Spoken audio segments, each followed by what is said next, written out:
তাহলে আজকে শেখ হাসিনা বেশি দূর না, খালি তার কাটার ওপাশে গেছে, তাই হরতালের দিন তোরা দাঁড়ালি নে, তাহলে ও দুনিয়ার ওপারে গেলি তো তোকে ভোট খুঁজে পাওয়া যাবে না। মানে এত রাগ ওর পর। আমাদের মসজিদের সাবেক ইমামের মতো, সাবেক ইমামের আমি বলছি আল্লাহ যদি চায় শেখ হাসিনারও আল্লাহ ক্ষমা করি জান্নাত দিতে পারে। তা বলছে আল্লাহ তো তোর মতো পাগল হয়ে গেছে। বললাম কেন? তা বলছে পাগল হয়ে গেছে না, আল্লাহ শেখ হাসিনারও ক্ষমা করবে, এটা মানতে হবে। আমি বললাম আল্লাহ সালি ফেরাউনেরও ক্ষমা করতে পারে। তা বলছে আমরা রয়েছি কি করতে? কেন? তা বলছে আমরা ওখানটাই নিয়ে ধরবো। কব এ কোন পলিসিতে জান্নাতে যায়, কোন খুঁটায় সেটা আগে দেখাতে হবে। ও যদি জান্নাতে যায় তা ওই জান্নাতে আমরা যাবো না। আমরা বুঝি না ইবাদত বন্দেগীতে আমরা এত গাফেল হয়ে গেছি দিনে দিনে, এত গাফেল। আর আমাদের তো বেদাত বেদাত বেদাত বলতে বলতে গাফেল, এত গাফেল করে ফেলেছে। লাইলাতুল ফেব্রুয়ারি আর এবার লাইলাতুল বরাত একদিনে এসেছিল, ঠিক না বে ঠিক? লাইলাতুল ভ্যালেন্টাইন্স ডে আর লাইলাতুল বরাত একই দিনে এসেছিল। লাইলাতুল বরাত এ নিয়ে অনেকের মাথা ব্যথা আছে, প্রশ্ন করে হুজুর এই দিনের নামাজ কি, নিয়ত কি, এই দিনে কিভাবে নামাজ পড়তে হয়, কিভাবে এই করতে হয় তাই করতে হয়। আপনি লাইলাতুল বরাত বলার দরকার নেই, লাইলাতুল নিসফি শাবান তো বলতে পারেন। হ্যাঁ, শাবানের মধ্যবর্তী সময়টার গুরুত্ব আছে না নাই? বিশ্বনবী সাল্লাল্লাহু আলাইহি সাল্লাম এই দিনে রোজা রাখতেন। আল্লাহ রাসূল বলেছেন এই দিনের সাথে আগের দিন অথবা এই দিনের সাথে পরের দিন রোজা দুইটা পালন করো।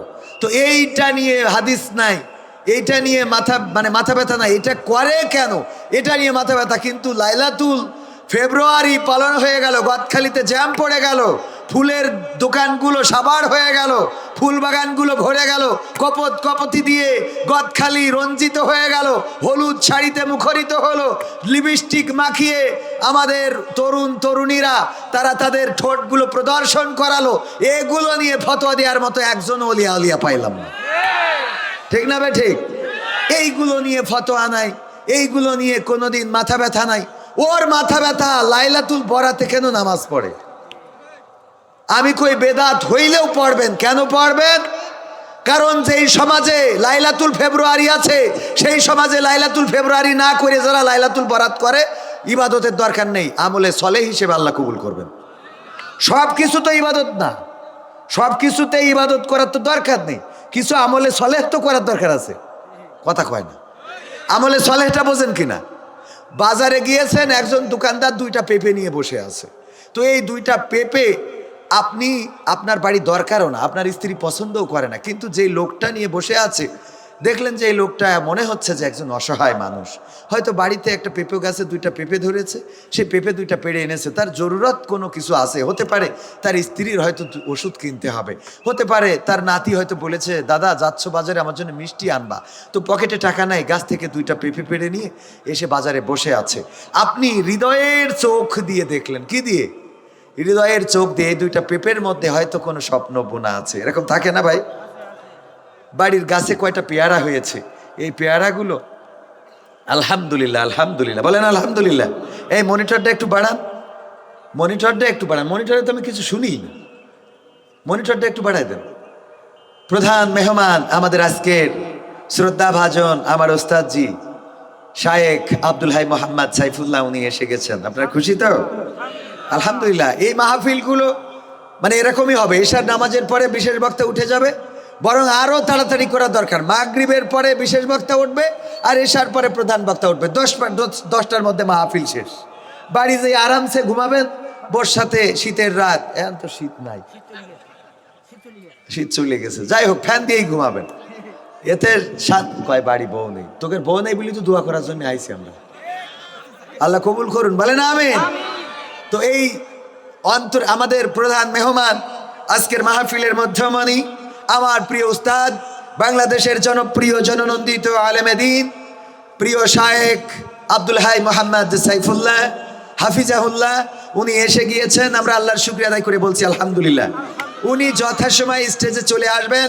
সুতরাং আমার প্রিয় ভাইদেরকে বলবো, অত্র এলাকাবাসীকে বলবো, হেলাই ফেলাই অবহেলায় দিন না কাটিয়ে এখানে এসে বসে যাওয়ার জন্যে, কারণ আজকের এই দিন আগামী বছর ঘুরে আমাদের জীবনে আসবে তার কোনো নিশ্চয়তা আছে? বলেন তার কোনো নিশ্চয়তা নাই। সুতরাং যে সময়টুকু এখানে ব্যয় করবেন ওই সময়টুকু আল্লাহ রাব্বুল আলামিন আপনার আমলে নেক আমলের খাতায় তুলে নেবেন। হতে পারে এটা আল্লাহ রাব্বুল আলামিন আপনার নাজাতের ওসিলা করে দিতে পারেন। বলেন সুবহানাল্লাহ। ভাইরা আমার, তো যেই কথা বলছিলাম, আপনি অন্তরের চোখ দিয়ে দেখলেন যে এই পেঁপেটা যদি আমি কিনি তাইলে হতে পারে তার স্ত্রীর হয়তো ওষুধের টাকা নাই। আসার সময় বলেছে এই পেঁপে দুইটা দেখো তো বিক্রি করে যদি পারো আমার ওষুধ নিয়ে আসো। হয়তো নাতি বলেছে আমার জন্য একটু মিষ্টি নিয়ে আসো। হয়তো অন্য কেউ কিছু বলেছে, এরকম কিছু থাকতে পারে। এই হৃদয়ের চোখ দিয়ে দেখে আপনার প্রয়োজন নাই, তারপরে ওই পেঁপে দুইটা কিনলেন। আপনি যে কিনলেন এতে সওয়াব দিয়ে দিবেন কে? তো এইটা কিয়ামত পর্যন্ত হাদিসে খুঁজে পাবেন যে পেঁপে কিনলে সওয়াব আছে? কথা কয় না। হাদিসে আছে না কোরআনে আছে? তো আমলে সলেহ বলে তো কিছু কাজ আছে। কথা কয় না। আমলে সলেহ বলে তো কিছু কাজ আছে। তো লাইলাতুল বরাতে আপনি নির্দিষ্ট করে ওই দিন নামাজ পড়তেই হবে এমন কোনো কথা না। তো নির্দিষ্ট করে যদি ভ্যালেন্টাইন পালন করে তাদের থেকে ভালো অন্তত ওই দিন এসে নামাজ পড়ুক। কথা কয় না। অনেকেই আমার কথার বিরুদ্ধে গেলেও আমার কোনো আপত্তি নাই। কারণ কি? কারণ এই শায়েখগুলো শয়তানের পথে চলাকে তারা খারাপ মনে করে না। আমি আজ পর্যন্ত দেখি নাই কিরাম বোর্ডের আড্ডায়, তাসের আড্ডায়, সিনেমার আড্ডায়, চায়ের আড্ডায় বসে রয়েছে তাদেরকে নামাজের জন্য ডেকেছেন, এটা দেখি নাই। তবে এটা দেখেছি নামাজে যখন গিয়েছে তাদের হাত কপালে বাইতে হবে না পিছনে বাইতে হবে না বুকি না নাবিতি, এইগুলো নিয়ে তর্ক করার শায়েখ আছে। ঠিক না বেঠে? আপনি নামাজ পড়ে না সেটা নিয়ে মাথা ব্যথা নেই। হাত কপালে বাইদলো না পিছনে, ও পিছনে বাইতে নামাজ পড়ুক, তাও পড়ুক। যদি সে পিছনে বেঁধে পড়ে তাহলে একদিন সে সামনে বাঁধবে। আমি বলি যে যার কোনো কাজ নেই সে গাঞ্জার চাষ করুক। কিসের চাষ? তাও তো সে একটা কাজের মধ্যে নিজেকে রাখলো যে গাঞ্জার চাষ করবে, ওর দিয়ে আমি একদিন ফুল চাষ করাতে পারবো। কথা কয় না। তাও তো একটা চাষ, সে তো একটা চাষ করে, একটা কাজ করে। তারে দিয়ে কি করা যাবে? ওমর রাদিয়াল্লাহু তাআলা আনহু মাথা কাটতে গেল কার? রাসূল সাল্লাল্লাহু আলাইহি সাল্লামের। এই ওমর যদি এত সাহসী না হইতো তাইলে পরবর্তীতে অর্ধ পৃথিবীর শাসক হইতে পারতেন না। সুতরাং রাসূলের বিরুদ্ধেও যদি দল করে আপত্তি নেই, সে দল করুক, তারে একদিন কনভার্ট করে আমরা আমাদের দলে নিয়ে আসবো। কিন্তু যে দল করে না, খালি বলে আমি নিরপেক্ষ, ও দিয়ে কি করবেন আপনি? কথা কয় না। আমার কথা খারাপ লাগলেও কিছু করার নেই। হয়তো বলবেন হুজুর গাঞ্জা চাষ করতে বলে, এই ইউটিউবাররা বা থ্যাম্বেল লাগাই দেবে। কবির বিন সামাদ সবাইকে উদ্বুদ্ধ করলেন গাঞ্জা চাষ করার জন্য। যে কাজ করে না মোটে তার থেকে ভালো যে কাজ করে। কথা কয় না। কারণ যে কাজ করে তাকে দিয়ে ভালো কাজ, খারাপ কাজ করলে তাকে দিয়ে ভালো কাজ করানো যাবে। কিন্তু যে মোট কাজ করে না, আমার ভাই যদি সিনেমা হল তৈরি করে তাহলে ওই সিনেমা হল, ভাই টাকা আছে, ঢাকায় থাকে, অনেক মাল কামায়। তো এখন উনি যদি একটা সিনেমা হল বানাই কেনে, বানাক বানাতি দেন, পরে ওনার কায়দা করে ওয়াজ করে একদিন বলবো যে এনে সিনেমা হলে ওই শাবনূর পূর্ণিমা এগুলো না দেখায় ওখানে আপনি আজহারির ওয়াজ মারি দেন। দুনিয়ারও কাজ হবে, আখিরাতেরও কাজ হবে। সিনেমা হল বানানো আছে, খালি একটা প্রজেক্টরের মধ্যে একটা মেমোরি ঢুকাই দিয়ে আজহারির ওয়াজ ঢুকাই দেওয়া হলো। বোঝেননি? এ সিনেমা হল বানাচ্ছে, আপনি তো এই তো ভাঙা শুরু করে দিলেন। দরকার বানাতি দেন, আগে বানায় ঠিক করবেন। আমার চিন্তা, এই চিন্তার সাথে সবাই একমত হইতে হবে এমন কোনো কথা না। বোঝেননি? আমার চিন্তার সাথে আপনারা একমত হবেন। কোনো নাটক আমি কেন করি, আমি কেন এই হালো করি, আমি কেন অভিনয় করি, অভিনয় কেন করি? কারণ তো সেলিবিলে, পরিমণি, শাবনূর, পূর্ণিমা, চঞ্চল চৌধুরী, মুশারফ করিম সব দেখে, তো ওকে একটু ঠেকাইনোর জন্য আমি করি। বোঝেননি? এইগুলো যদি দেখা বন্ধ করে দেয় তা আমারটাও বন্ধ করে দেবে। কিন্তু ওর থামাতে পারছি না, তো ও আমারটা না পালি ও তো শাবনুরের পিছনে পড়ে থাকছে। কথা কয় না। তো আমি যে 5টা মিনিট অন্তত ওর এই হালো বইলে থামাই রাখলাম, আমি মনে করি এইটা আমার সফলতা। ঠিক না বে ঠিক? অন্তত 5টা মিনিট হইলেও তো তারে ব্রেক রাখলাম, খারাপ কাজ থেকে বিরত রাখলাম। আজকের এই মাহফিল, অনেকেই বলে মাহফিল দিয়ে লাভটা কি? লাভ হলো এই লোকগুলো এখন আপনারা বলেন যদি এই মাহফিলে না বসে থাকতেন, হয় চায়ের দোকানে থাকতেন, নাই বিড়ি টানতেন, নাই গাঞ্জা মারতেন। এরকম না অনেকেই আছে না এখানে? কারা কারা হাত উঁচু করেন? ও আছে পাগল, এত ভালো মানুষ দুই একটা আছে। তো যাই হোক, তো আল্লাহ সেই কাজ থেকে অন্তত কিছু সময় হইলেও আল্লাহর কাছে রেখে দেস না? আমরা হুজুররা টাকা নিয়ে আইছি, আমাকে জন্য খাওয়া দাওয়ার ব্যবস্থা আছে, আমাদের পরকালে হয়তো বাটাম টানতে পারে, এটা ঠিক, কিন্তু আপনারা যে মুক্তি পাবেন, নিরাপত্তা আছে, এটা গ্যারান্টি, বুঝেননি? এরা কিন্তু গ্যারান্টি। ইমাম সাহেবের নামাজ পড়াতে যেয়ে হঠাৎ করে পেতে দিয়েছে, আস্তে করে ব্রেক মেরি ছেড়েছে, কেউ বুঝতে পারেনি, উনিও কাউকে কিছু বলেনি, নামাজ পড়ে এসলো, পিছনের মুসাল্লিদের নামাজ হবে না? হবে না? ইমাম সাহেব সবাই দায় ঘাড়ের পান নিয়ে নামাজ পড়া দিল, মুসাল্লিদের কিন্তু কোনো অসুবিধা, কারণ ও আস্তে করে ব্রেক করে ছাড়ার কারণে কেউ টের পায়নি।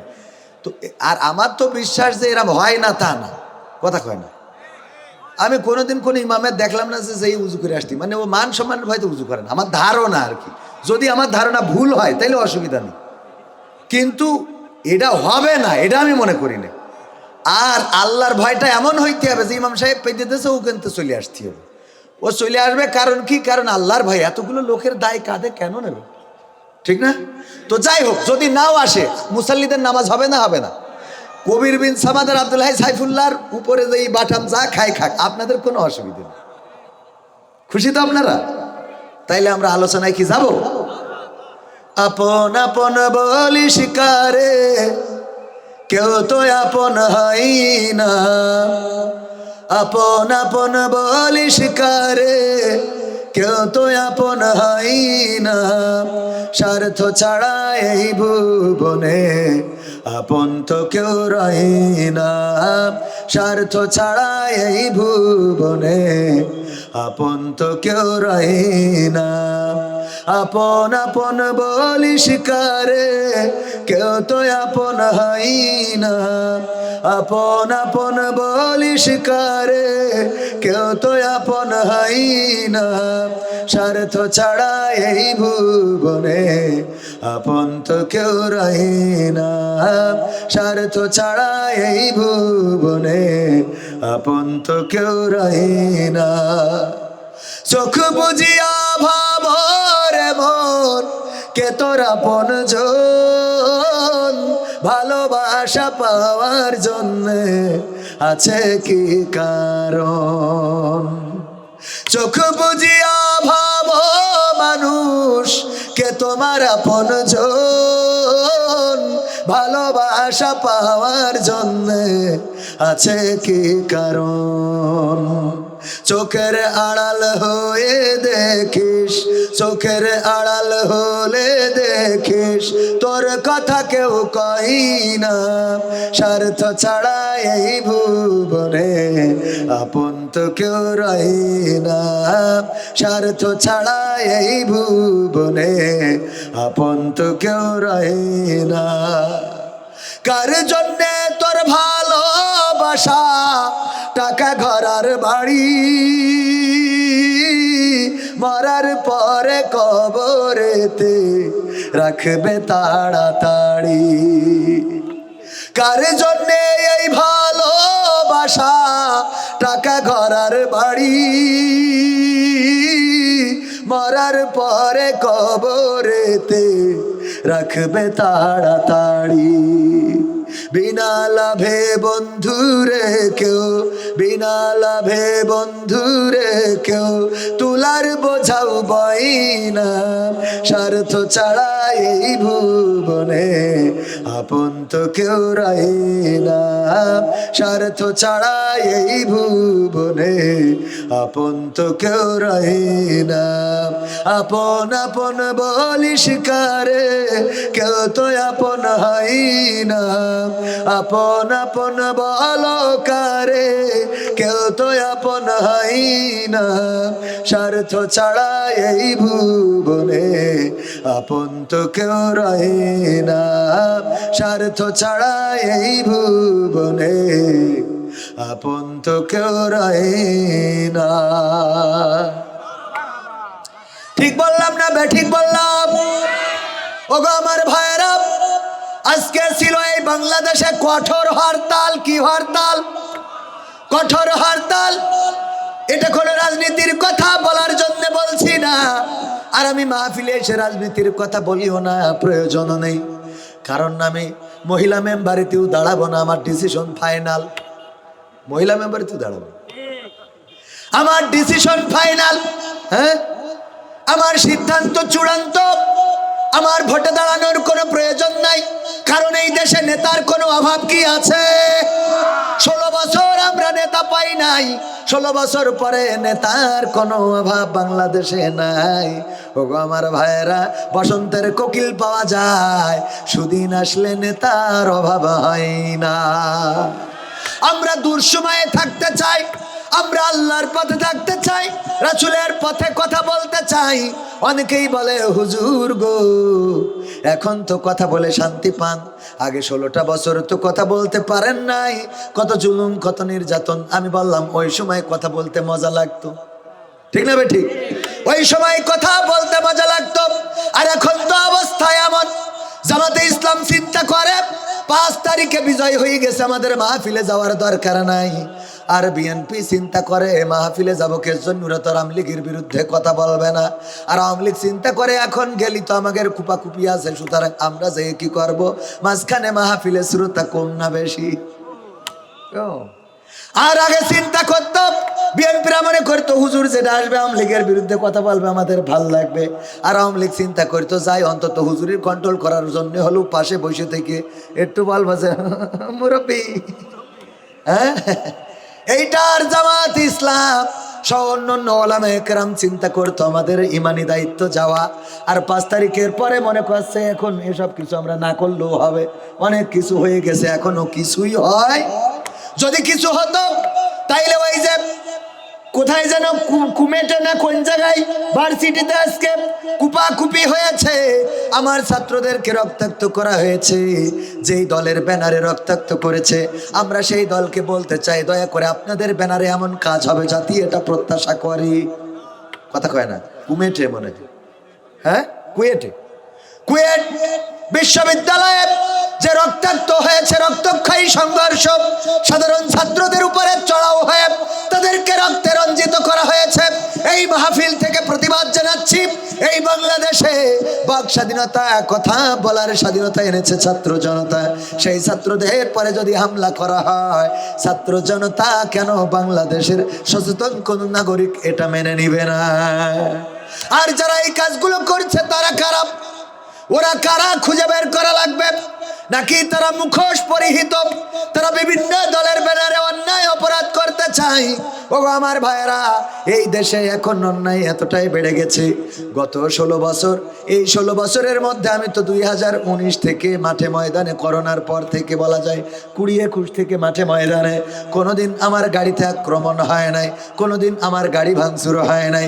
গতকালকে মাহফিল করে ফেরার পথে আমি যখন যমুনা পারে হইলাম, হওয়ার পরে শুধুমাত্র আমার গাড়িটা নয়, আমার গাড়ি বজলুর রশিদ আঙ্কেলের গাড়ি, সেই সাথে আবার তার জামাতা আব্দুল বারী রশিদের গাড়ি, সেই সাথে আমাদের আর একজন বক্তা জহিরুল ইসলাম জিহাদি, তাকে তো অ্যাটাক করে রক্তাক্ত করে তার কাছ থেকে ছিনিয়ে নিয়েছে, মাল সম্পদ মোবাইল টাকা পয়সা নিয়েছে।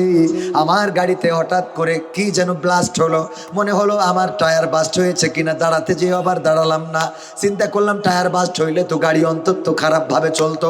সামনে গেলাম, আরো সামনে এগিয়ে গেলাম, আমার ক্যামেরাম্যানকে বললাম কি হলো, এমন ঝাঁকুনি দিয়ে কি বাস্ট হলো?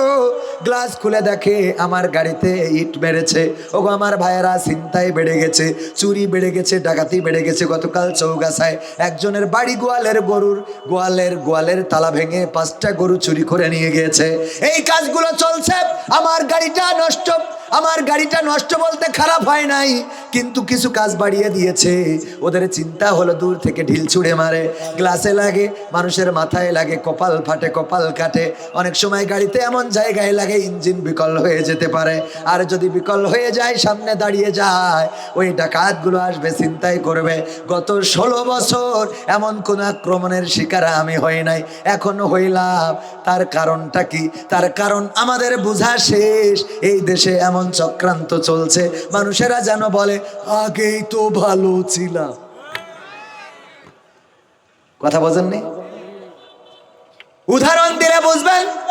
আল্লামা সাইদি, দেলোয়ার হুসাইন সাইদি রাহিমাহুল্লাহ উনি বললেন একবার এক কাফন বিক্রেতা মৃত্যুর সময় সন্তানদেরকে ডেকে বললেন, ওগো আমার সন্তানেরা শোনো, আমি মারা যাওয়ার পরে তোমরা যেটা করবা, আমারে সবাই কাফন চোর বলে, আমারে কাফন চোরা বলে, তোমরা এমন কিছু করবা যাতে মানুষ আমারে অন্তত ভালো বলে। সন্তানরা চিন্তা করলো, আব্বা যেহেতু মারা গেছে, আমরা আর কাফন চুরি করব না, আমরা আর চিন্তায় চাঁদাবাজি করব না, আমরা এমন কিছু করব যাতে আব্বারে ভালো বলে। এই জন্য সব কিছু ছেড়ে ছুড়ে দিয়ে মসজিদে ঢুকে গেল। নামাজ পড়ে 5 ওয়াক্ত। মানুষে বলে নামাজ পড়লে কি হবে, তোমরা তো কাফন চোরের ছেলে, বোঝেননি? দেখলো যে নামাজ পড়েও তো আব্বারে ভালো বলে না, সবাই কাফন চুরি বলে। তাইলে কি করা যায়? প্রতিটা নামাজের ওয়াক্তে আবার তাবারকের ব্যবস্থা করলো। যারা নামাজে আসে তাদের জন্য জিলাপি, তাদের জন্য খিচুড়ি, তাদের জন্য ছোট বাচ্চাদের জন্য চকলেট, বিস্কিট, এইভাবে দেওয়া শুরু না। এইগুলো যখন দেয়, নিয়ে বাড়িতে যায়, কয়েক কারা আজকে মসজিদে তাবারক দিয়েছে, কয়েক কাফন চোরের ছেলেরা দিয়েছে। তাহলে কি আব্বারে ভালো কইলো? বেকায়দা অবস্থা, আব্বারে তো ভালো বলে না। তাইলে কি করা যায়? এই গ্রামে যত অসহায় আছে, দুস্থ আছে, যাদের কাপড় নাই, পোশাক নাই, ঘর নাই, বাড়ি নাই, এইগুলো আমরা করে দিই। ওরা মিলেমিশে ভাইয়েরা সবাই সিদ্ধান্ত নিয়ে, যার বাড়ি নাই বাড়ি করে দিলে, যার টাকা নাই টাকা দিলে, যার জামা নাই জামা দিলে, যার কম্বল নাই কম্বল দিলে। এইগুলো যখন দেয়, কয় তোমার তো দালান ঘর ছিল না, কে করে দিয়েছে? কয় ওই যে কাফন চোরের ছেলেরা করে দিস। তাও আব্বারে কি করে? খারাপ বলে। ভাইয়েরা মিটিং করলো, ওগো আমার ভাইয়েরা, এরপরেও তো আব্বারে ভালো বলে না, তাইলে কি করা যায়? বললো আমরা তাইলে আবার কাফন চুরিতে ফিরে যাই, দেখি। ভালো কাজে তো আব্বারে ভালো বললো না কেউ। কাফন চুরিতে ফিরে গেল। মানুষে কয় ওর বাপও ছিল কাফন চোর, এরাও হইস কাফন চোর, তাও তো ভালো কয়। এইবার সিদ্ধান্ত নিল, ভাই আমরা শুধু কাফন চুরি করব না, আমরা যে গোরস্থান থেকে কাফনটা চুরি করব, ওই গোরস্থানের লাশটা উঠাবো, তারপরে পাশার মধ্যে একটা বাঁশ ঢুকাবো, আর ওই যে জিকরে গাছা উপজেলার মোড়ে টানাই রাখবো, ওই যে মূর্তি আছে ওখানে টানাই রাখবো। সিদ্ধান্ত মোতাবেক কাজ। ভাইয়েরা মিলে কাফন চুরি করে, আর কাফন চুরি করার সাথে আবার লাশটা উঠায়, বাঁশ একটা ভরে, আর উপজেলার বটতলায় ওই যে মূর্তি আছে ভাস্কর্য, ওইটার সাথে বাইরে টানায় রেখে দেয়। এইটা দেখার পরে লোকেরা বলল, এদের থেকে তো এদের বাপ ভালো ছিল, এদের থেকে তো ওদের বাপ ভালো ছিল। কথা কি বোঝা গেছে? এই জন্য কবির বিনস আমাদের গাড়িতে হামলা, আব্দুল বারী রশিদের গাড়িতে হামলা, বজলুর রশিদ শ্রদ্ধাভাজন মুরব্বী আমাদের রাহবার, ওনার গাড়িতেও হামলা। এই হামলাগুলো ইতিপূর্বে হয় নাই, এখন এই হামলাগুলো করে বুঝাইতে চাই আমরা যেন বলি, এর থেকে তো ওদের বাপ ভালো ছিল, বুঝলেননি? এর থেকে তো আগে ভালো ছিলাম। ওগো আমার ভাইয়েরা, এই আগে ভালো ছিলাম, এই কথা বলানোর জন্য যে ষড়যন্ত্র হচ্ছে, এই ষড়যন্ত্র রুখে দেওয়ার দরকার আছে না নাই? এই ষড়যন্ত্র যদি রুখতে হয়, এখনো প্রশাসনে কিন্তু স্বৈরাচারদের লোক রয়েছে, ফ্যাসিস্টদের লোক রয়েছে, বাছাই করতে হবে। তাদেরকে বাছাই করা ছাড়া তারা দাঁড়িয়ে দাঁড়িয়ে দেখে, কিন্তু কোনো প্রতিবাদ করে না। তারা চায় এমন কিছু ঘটুক, এই জাতীয় প্রশাসনের লোক যারা আছে, আমাদের টাকায় তাদের বউয়ের লিপস্টিক, আমাদের টাকায় তাদের বউয়ের ব্লাউজ সায়া শাড়ি, আমাদের ট্যাক্সের ভ্যাটের টাকায় তাদের মায়ের ঔষধের টাকা, আমাদের ট্যাক্সের ভ্যাটের টাকায় তাদের পিতার পরনের কাপড়, সব আমাদের টাকায়। আর আমাদের জনগণদের যদি নিরাপত্তা দিতে ব্যর্থ হয়, তাইলে এই পুলিশ রাখার কি কোনো দরকার আছে? ষড়যন্ত্র থেমে নাই। ডক্টর ইউনূস এমন একজন সরকার, ইলন মাস্কের সাথে ওই যে মিটিং করে আমাদের নরেন্দ্র মোদী দাদা, ওই দেশে যেয়ে মিটিং করে গো, করেও সাকসেস হয় নাই। আর আমাদের ডক্টর ইউনূস ভার্চুয়ালে মিটিং করে এই দেশে মোটামুটি স্টারলিংক ইন্টারনেট, দ্রুতগতি সম্পন্ন ইন্টারনেট এই দেশে চালু করা হবে। ইলন মাস্ক শুধুমাত্র রাজি হয় নাই, বরং ডক্টর ইউনূস যে স্ট্যাটাস দিয়েছে তাতে আবার উল্টো কমেন্ট করেছে যে আমি অপেক্ষায় আছি বাংলাদেশের সাথে কাজ করার জন্য। সবাই জোরে জোরে বলেন আল্লাহু আকবার। এরকম একজন রাষ্ট্রপ্রধানের দরকার আছে না নাই? যে শুধুমাত্র ন্যাশনাল নয়, ইন্টারন্যাশনাল ভাবে কাজ করতে পারবে। যারা নির্বাচন করছেন, আমরাও চাই নির্বাচন হোক, কিন্তু এই দেশের সংস্কার দরকার আছে না নাই? 16টা বছর ফ্যাসিস্ট সরকার ছিল, আপনারা মায়ের খেয়েছেন, জেলে গিয়েছেন, রিমান্ডে গিয়েছেন, বাড়ি শুতে পারেন নাই, অসুবিধে নেই। এখন 16 মাসও আপনাদের আগাচ্ছে না কে? এত সেক্স কোয়ান্তে আসে, কথা কয় না। আবার আজকে যে কট্টর হরতাল অবরোধ দেখেছেন, যদিও রাস্তায় কেউ নামে নাই, কিন্তু যারা ডেকেছেন তাদেরকে বলবো 16টা বছর তো চেয়ারে আরামেই ছিলেন, ফুরফুরিয়ে বাতাস খেয়েছেন। কবির বিন সামাদের নাম ব্যানারে লিখলেও আমার জিগর কাছাই, আল্লাহর ওলিরা, পরহেজগার বান্দারা, ওরা ব্যানার পর্যন্ত চেঞ্জ করে দিয়েছে, জিগর কাছাই উঠতে দেয় নাই আমারে। তো 16 বছর আমাদের তো কথা বলতে দেন নাই, 16 বছর আরামেই ছিলেন, তা 16টা মাস অন্তত ঠান্ডা থাকেন, কথা কয় না। 16টা মাস কি ঠান্ডা থাকা যায় না? এ কি রাজনীতির কথা বলছি? তাহলে 16টা মাস ডক্টর ইউনুসের একটু কাজ করতে দেন, সে কাজ করুক, তাই না? ভালো কিছু করুক। সভাপতি সাহেব, আমার কথা কি খারাপ লাগছে শোনা? আমি তো রাজনীতির কথার মধ্যে মোট যাব না, এটা দেশের জন্য বলছি, মানুষের জন্য, মানুষের কল্যাণের জন্য। না বললি শোনা বোঝে না অনেকে, আল্লাহ কবুল করুন, বলেন আমিন। তো 16টা মাস অন্তত একটু ধৈর্য ধরলে অসুবিধা হয়? এক্ষুনি রাস্তায় নামতে হবে কিসের জন্য? আবার এক্ষুনি ভোট দিতে হবে? 16টা মাস অন্তত যাক, দেখা যাক কি হয়। 16 বছর যদি আমরা ধৈর্য ধরতে পারি, 16 মাসে তো অসুবিধে নেই। এ যেন এমন হয়ে গেছে, মেয়ে দেখতে গেছে, ও যে 25 বছর পর্যন্ত বিয়ে হয়নি, অসুবিধা নেই, দেখতে যে পছন্দ হয়ে গেছে, বছর স বাড়ি স সেজে গুজে আসতে, বছর কে সেজে গুজে, তোরা যে ইয়ে টিনে কেটে নিয়ে আমি বসে থাকলাম, শয়তান কত বছর বিয়েতে নিয়ে বাড়ি যাইতে হবে। তা তুই 25 বছর যদি ধৈর্য ধরতে পারিস। ওয়ালাইকুম আসসালাম রহমতুল্লাহ। আমাদের বিশেষ অতিথি জনাব মোহাম্মদ আশফাকুজ্জামান খান রনি সাহেব, প্রধান অতিথি আমাদের মাহফিলে এসেছেন। লিল্লাহি তাকবীর, লিল্লাহি তাকবীর। আল্লাহ ভাইকে হায়াতে তাইয়্যিবা নসিব করে দিন, বলেন আমিন। ভালো, মাশাআল্লাহ। না ভাইজান তো আলহামদুলিল্লাহ ইসলামের পক্ষে তার ভূমিকা আছে, আছে না নাই? মাদ্রাসা করেছেন, যে মাদ্রাসায় এইবার মাহফিল হতে যাচ্ছে 26 ফেব্রুয়ারি, তারেক মনোহরের ছবিটা খুব বড় করেই আলহামদুলিল্লাহ দেয়া আছে, দেখেছেন না আপনারা? যাবো তো ওই দিন ইনশাআল্লাহ, আল্লাহ আমাদের তাওফিক দিন, বলেন আমিন। তো যাই হোক, এই যে 16টা মাস একটু ধৈর্য ধরে থাকা যায় না? আমি যে কথায় ছিলাম ও কথা মনে আছে যে আপন আপন বলিষ্কারে আপন তো কেউ হয় না, স্বার্থ ছাড়া এই পৃথিবী, এই ভুবনে আপন তো কেউ রয় না। এই কথাটা বলছিলাম ওই যে হরতাল থেকে শুরু করেছিলাম, মনে আছে? কেন? কারণটা হলো আজকে হরতালের দিন আমার আওয়ামী লীগ, যুবলীগ, ছাত্রলীগের ভাইয়েরা বলেছিলেন যে আমরা যদি প্রস্রাব করে দিই, আমরা যদি প্রস্রাব করি, মানে বাংলা কথা বলে আমরা যদি মুইতে দিই, পানির মতো ভেসে যাবে, বলেছে না বলে নাই? অথচ আজকে একজনও রাজপথে নামে নাই হরতাল পালন করার জন্যে। তার কারণ হলো তারা বুঝেছে এখন স্বার্থ নাই, নামারও কোনো দরকার নাই, ঠিক না বেঠে? কারণ জানে আগে শেখ হাসিনা ছিল, স্বার্থ দিত, নিরাপত্তা দিত, টাকা দিত, গম দিত, চাল দিত, ধান দিত, পাট দিত, সয়াবিন তেল দিত, ব্রিজের মধ্যে রড দিত, আমরা সেখানে বাঁশ ঢুকাতাম, পিচ দিত, আমরা সেই জায়গায় 1 ইঞ্চির জায়গায় 5 ইঞ্চির জায়গায় 1 ইঞ্চি ঢালাই দিতাম, এইভাবে মাল টানিছি, খাইছি। এখন তো নেত্রী দিতে পারবে না, সুতরাং রাজপথেও আমরা দাঁড়াবো না, ঠিক না বে ঠিক? আমি বলি তোমাদের দল করার কোনো অধিকার নেই। আজকে হরতাল, অন্তত গাড়ি না ভাঙিস, অন্তত ব্রেক তো করাবে, কথা কয় না। আমার কথা যদি রাজনীতির হয় আপনারা বলবেন, আমি কিন্তু রাজনীতির কথা বলতে রাজি না। কারণ আমার কথা হলো বাস্তবতার নিরিখে। আমি যে গানটা গেয়েছি যে আপন বলে আল্লাহ বলেছেন, তোমরা যাদেরকে আপন মনে করো কেউ আপন না, এই আহাল বর্গ কেউ তোমার সাথে যাবে না, তোমার পাশে দাঁড়াবে না, তোমার চেনবে না। বিশ্বনবী বলেছে ওই দিন মা সন্তানের দেখি দৌড় দেবে, সন্তান মার দেখি বাপের দেখি দৌড় দেবে। কার কথা? তাহলে আজকে শেখ হাসিনা বেশি দূর না, খালি তার কাটার ওপাশে গেছে, তাই হরতালের দিন তোরা দাঁড়ালি নে। তাহলে ও দুনিয়ার ওপারে গেলি তো তোকে ভোট খুঁজে পাওয়া যাবে না। তাহলে তোকে দল করবো কোন কনফিডেন্স নিয়ে? আপনি বোঝেন, আপনি যদি করেন বুঝে শুনে করি। হ্যাঁ ঠিক আছে, না আমার কথা বুঝেছেন কিনা? আবার আমার যে নেতাগুলোর ইক্তেদায়ী তো ভেজাল ইমামরা, ভেজাল ইমাম না মানে ইক্তেদায়ী তো বেহেজাল ইমাম আমরা বলেছি, এই ইমামগুলো কত বড় স্বার্থপর, আমাকে রাজপথে ফেলায় থুয়ে চলে গেছে, কথা কয় না। আমাদের সান্ত্বনা দিল, পালাবো না, পালাবো না।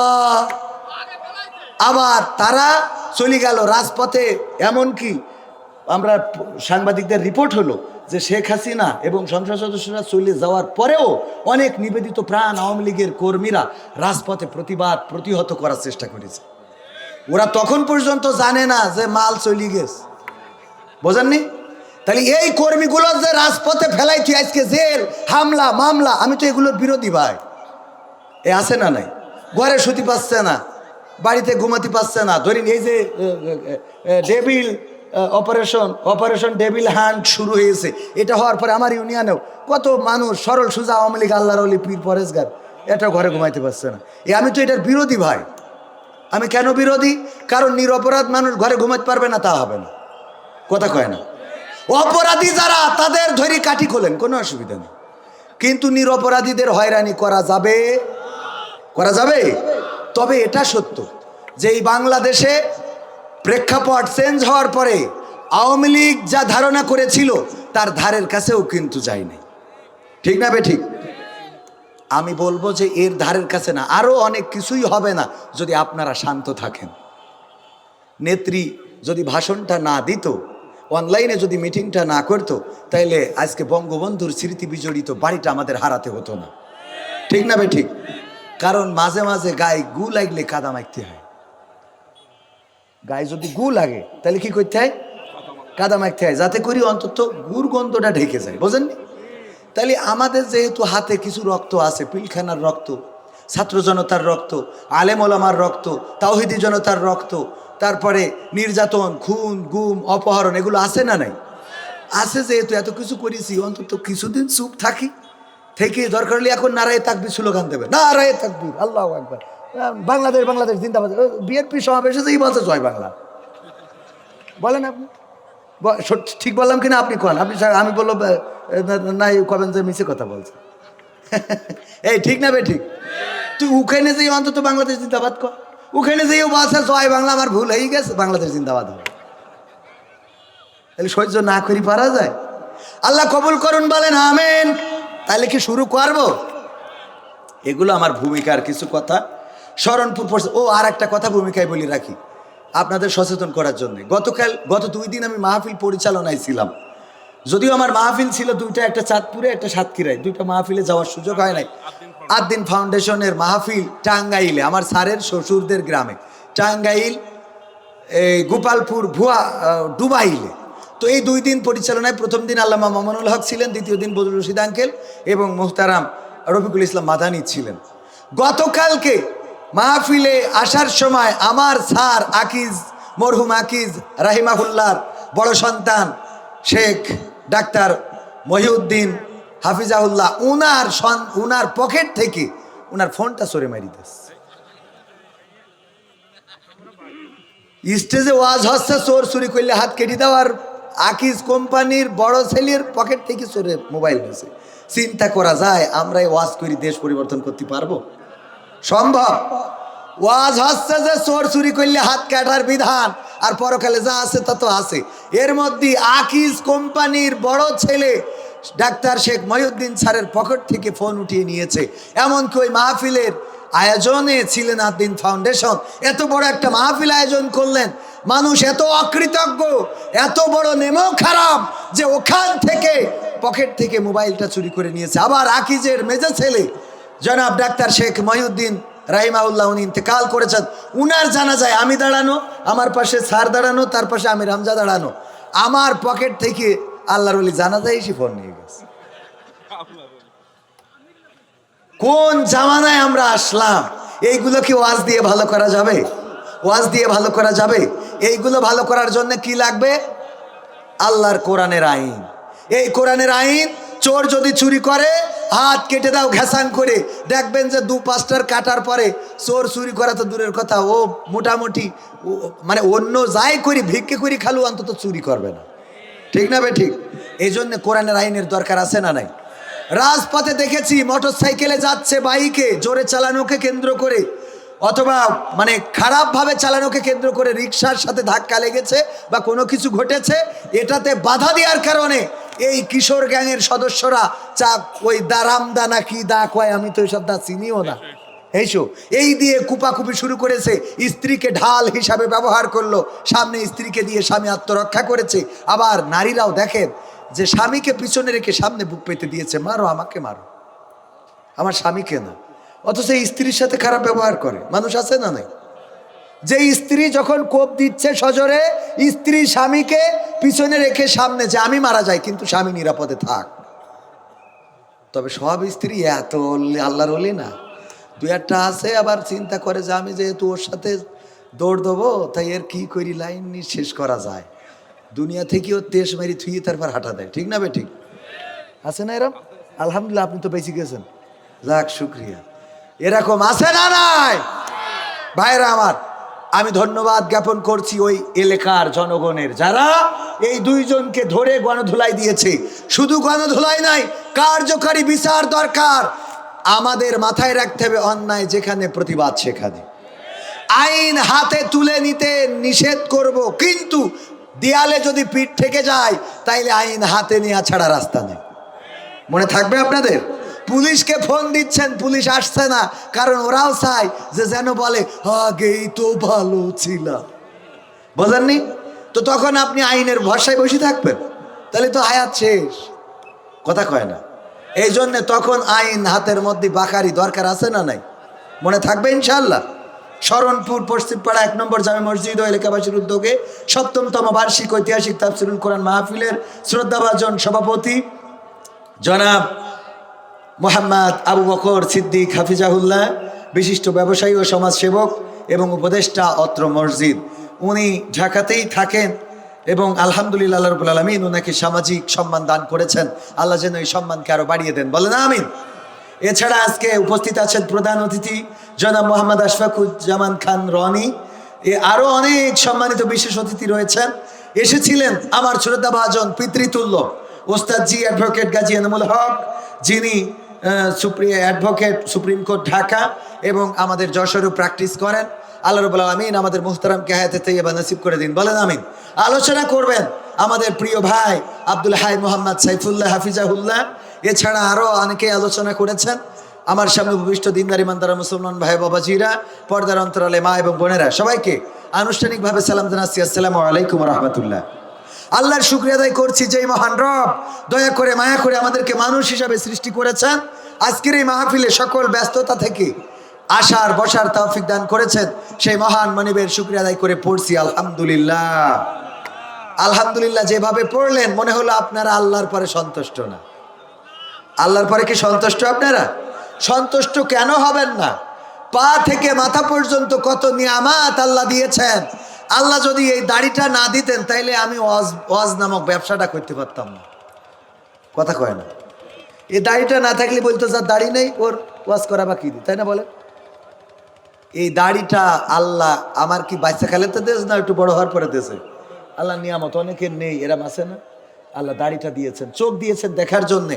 আজকে ওনার যদি চোখ না থাকতো, এখানে অতিথি করা হয়েছে, জীবনে দেখেছেন কোনো কানার অতিথি করিস? কোনো কানার সভাপতি বানাইছে? বরং কানার কয় তুই এখান কেন, ওই পাশে যাই দাঁড়া, থাল একটা নিয়ে দেখবেন মাহফিলে সবাই আসে, কানা থাল একটা নিয়ে আল্লাহ আল্লাহ আল্লাহ, আছে না নাই? তাহলে আল্লাহ আপনারে যে অন্তত মাহফিলে চোখ দিয়ে বলি তো এসে বসেছেন, তা নাহলে রাস্তায় থাল নিয়ে পা টান টান করে বসে থাকতেন। তো সেই আল্লাহর শুকরিয়া আদায় করতে এতটাই কষ্ট লাগলো, বলেন আলহামদুলিল্লাহ। আমি উদাহরণ দিতে যেয়ে বলি মাঝে মাঝে যে আল্লাহ যদি এমন কোন প্রাণী বানাইতেন, যেমন ধরেন যে সাপ, সাপ যদি বানাইতেন, যেই সাপ জীবনে কোনোদিন মানুষের কামড়ায় নাই, মানুষের অনিষ্ট করে নাই, বরং অন্য সাপদেরকে বুঝায় যে দেখ মানুষের জন্য কামড়াইস না, তোকে বিষ বলো খুবই ভয়ঙ্কর, এই কামড়ালি ওই বিষ মাথায় উঠে মরে যায়, এ করিস নি। এই সাপটাও যদি কোনোভাবে পথ ভুলে বের হয়, এই গ্রামে এমন আল্লাহর ওলি কিরা আছেন বলেন তো যে এই সাপের মারবেন না? কথা কয় না? ইমানদার সবচেয়ে আল্লাহওয়ালা, যে সবচেয়ে ভালো জিকির করে, পরহেজগার, সেই সাপটাও যদি দিনের বেলায় বের হয় তাও পিটাবেন। ওর অপরাধটা কি? কথা কয় না? ওর অপরাধ হইল সাপ। তাহলে আল্লাহ সাপ যদি বানাইতো তাইলে বাড়ন খেয়ে মরা তো লাগতো, মরার পরে আবার বলতো যে হাওয়া খেয়ে বেঁচে যাইতে পারে আগুনি পুড়া, দুনিয়ার পরেও জাহান্নামে পাঠাইতো। ঠিক না বে ঠিক? আল্লাহ চাইলে সাপ বানাইতে পারতো না? শিয়াল, আমি বলি দেখেন শিয়াল, সব শিয়ালে কি মুরগি ধরি খায়? আবার সবার কি মুরগি আছে? সভাপতি ঢাকায় থাকে, ও মুরগি পোষবে কি? অথচ গ্রামে এই যে হঠাৎ ওনার সামনে দিয়ে একটা শিয়াল যাচ্ছে, মাজায় গামছা বাইন্দেই দৌড়। হ্যাঁ হ্যাঁ, একানি ধরি তো মুরগি, তুই তো মুরগি পুষিস না, তোর মাল্লিকা কথা কয় না। যার মুরগি আছে সে না হয় তারটা ধরে খাবে, এই ভয়তে মেরেছে। তো আমাদের সভাপতির তো মুরগিই নেই, তা মারল কেন? ওই যে শিয়াল। তাহলে আল্লাহ আমাদের যদি শিয়াল বানাইতো, বিনা কারণে ইট খাওয়া লাগতো। আবার দেখেন, আমি চিন্তা করি আল্লাহ এদের কি সফটওয়্যার লোড করিতেছে, সুন্দর করে ইনস্টল করিতেছে যে তোরা ক্ষমতার জন্য দিনের আলোতে বেরোবি না। বাচ্চা শিয়াল আমি এত খুঁজি, আমার সফরসঙ্গীরাও জানে যে আমার একটা শিয়াল পুষার খুব শখ। পাখি পুষেছি, মুরগি পুষেছি, হাঁস পুষেছি, খরগোশ আমার বাড়ি আছে, বানরও পুষেছি। শিয়াল আমার একটা শখ, কুত্তাও পুষেছি। হরিণ আমার সার পোষে, ও হরিণের মেলা খরচ, ও পুষতে হবে, পুষিয়ে সরকারের দিয়ে দিতে হবে। তা যাই হোক, শিয়ালও নিয়ে যায়। ভাই ভালো কথা বলিস, আমার স্যারের আছে, দেখি যদি। আমার একটু শখের জায়গা থেকে বললাম, এই শিয়াল বাচ্চা আজ পর্যন্ত একটারও দেখলাম না যে কোনো জায়গা থেকে বের হইতে, মানে সফটওয়্যার আল্লাহ লোড করতেছে তুই বাচ্চা তাই কি। ও কোনোদিন ওর মার বলেনি যে মা তুই না হয় আমলিক করিস, আমি তো বিএনপির লোক। কথার কথা, মানে ঠিক কথা না, যে তুই না হয় আমলিক করিস, তোর অসুবিধা আছে, অপরাধ আছে, তা আমি তো বিএনপির লোক, তা আমি এখন বেরোতে পারবো না কেন? এই কথা বললেও কোনো বাচ্চা বের হয়েছে? হয় নাই। তার মানে ওর মেমোরিতে হইলো যে আমরা যাই করি তাই করি, আমরা মুরগি সর, আমরা আর দিনের আলোতে বেরোনো যাবে না, তাহলে আমাদের বাড়ি টানা করে ফেলবে। কথা কি বোঝা গেছে? তাহলে আল্লাহর শুকরিয়া কেন আদায় করব না বলেন তো? আরও যদি উদাহরণ দিই, মানে এইভাবে উদাহরণ দেবো, রাত শেষ হয়ে যাবে। আরও আরও আরও আল্লাহ কোরআনেই বলে দিয়েছে, আমার নিয়ামতের কথা যদি তোমরা লেখো, পৃথিবীর সব গাছ যদি কলম বানাও, আর পৃথিবীর সব পানি যদি কালি বানাও, সব শেষ হয়ে যাবে, কিন্তু আমার নিয়ামতের কথা লেখা শেষ। সুবহানাল্লাহ বলবেন না? বলেন আলহামদুলিল্লাহ। ওগো আমার ভাইরা, যে আল্লাহ আমাদের এত নিয়ামত দিলেন, হাত দিলেন, পা দিলেন, চোখ দিলেন, কান দিলেন, কথা বলার শক্তি দিলেন, দেখার শক্তি দিলেন, মনের ভাষা প্রকাশ করার তৌফিক দিলেন। কোনো একটা কুকুর ক্ষুধার জ্বালায় যদি বাড়ির সামনে এসে দাঁড়ায়, অমনি তারে একটা কোপ দিলেন, অথবা একটা বাড়ি দিলেন, কিছু ছেলে মার গেল, সেই ক্ষতটায় ঘা হয়ে গেল, ওই ঘায়ের উপরে পোকা হয়ে গেল। কত কষ্ট, কুত্তা শুয়ে থাকে, মরেও না, চিকিৎসা করার মতো কোনো মানুষও নাই, তার দেখার মতো কাউকে পাওয়া যায় না। এমনকি কোনো কুকুরও তার পাশে দাঁড়ানোর সুযোগ নাই, বোঝে না তার কি করবে, করারও কিছু নাই। ওগো আমার ভাইরা, আল্লাহ যদি চাইতেন আমাদের এমন কোনো প্রাণী করে পাঠাতে পারতেন যে আমাদের মানুষের দরজায় দরজায় ঘুরে বেড়াতে হতো, আর মানুষের দরজায় দরজায় দাঁড়ায় হয়তো তা কারো লাথি, কারো ঝাঁটা, কারো ইট, কারো পাটকেল, কারো আক্রমণের শিকার হয়ে যেতাম। আল্লাহ রাব্বুল আলামিন এই প্রাণীগুলোকে বানানোর পরে দেখেন, এই প্রাণী কেউ আল্লাহর অবাধ্য হয় নাই। বাঘ কোনোদিন সুন্দরবন থেকে বাঘেরা মিছিল নিয়ে আসে নাই যে এই লোকালয়ে আর তোরা বাস করতে পারবি না, আমরা করব। এই কথা কোনোদিন বাঘেরা এসে বলেছে নাকি? না, বলে নাই। সাপেরা কোনোদিন মিটিং করে দল বেঁধে বলে নাই এই গ্রামটা আমাদের, তোরা এই জায়গা ছেড়ে দেব, কোনোদিন বলে নাই। সাপেদের জন্য যেই জায়গাটা আল্লাহ নির্দিষ্ট করে দিয়েছেন সেই জায়গায় থাকে, বাঘেদের জন্য যেই জায়গাটা নির্দিষ্ট করা সেখানেই থাকে, শিয়ালের জন্য যেই জায়গাটা নির্দিষ্ট করা সেখানেই থাকে। কোনো শিয়াল দিনের আলোতে মিছিল নিয়ে আসলো না যে কেন মুরগির ঘরে দরজা দিবা, আমরা খাইতে পারি না, এখন থেকে মুরগির ঘরের দরজা দিলে 18 তারিখের মতো কট্টর হরতাল অবরোধের ডাক দেব। এই কাজ কোনোদিন শিয়াল করে নাই, কারণ তারা জানে আল্লাহ আমাদের বানিয়েছেন এইভাবে, আল্লাহ আমাদের চালাবেন এইভাবে। ওগো আমার ভাইয়েরা, অথচ তারা এইভাবে থেকেও আল্লাহর শুকরিয়া আদায় করে, এমনকি মনিবের গোলামি করে। কুকুরকে আল্লাহ মানুষের অনুগত করে দিয়েছেন, এত বিশ্বস্ত করে দিয়েছেন। একটা কুকুর যদি আমার আশফাকুজ্জামান খান রনি ভাই পুষে থাকেন, ওই কুকুরকে কোনোদিন বিরিয়ানি রান্না করে খাওয়ায় না, ওই কুকুরের জন্য বিদেশ থেকে কোনো খাবার এনে খাওয়ায় না, বরং ওই কুকুর খায় বাড়িতে পড়ে থাকা যে কাঁটাগুলো, যে হাড়গুলো, উচ্ছিষ্টগুলো, সন্তানের জ্ঞান করা, নষ্ট করা খাবারগুলো, এই খাবারগুলো খেয়ে কুকুরটা সারা রাত আমার রনি ভাইয়ের বাসার সামনে রাত জেগে পাহারা দেয়। আমি যখন দরজায় গেলাম, যাওয়ার পরে দরজায় নড়া দিতেই অমনি কুত্তা উনার আগে উঠে গেছে, উঠে কিটা তুই, ঠিক না ভাই? ঠিক। উনি এখনো চেতন পায় নাই, কুত্তা চেতন পেয়ে গিয়েছে। এই কে তুই, কেন এসেছিস? কিসের জন্য এসেছিস? তোর এখানে আসার সাহস দিয়েছ কিনা? এই রাত্রে তোর কাজ কি? তুই আগে বিএনপির লোক না আওয়ামী লীগের সেইটা ক। মানে ওর ভাষায় এটাই বলে,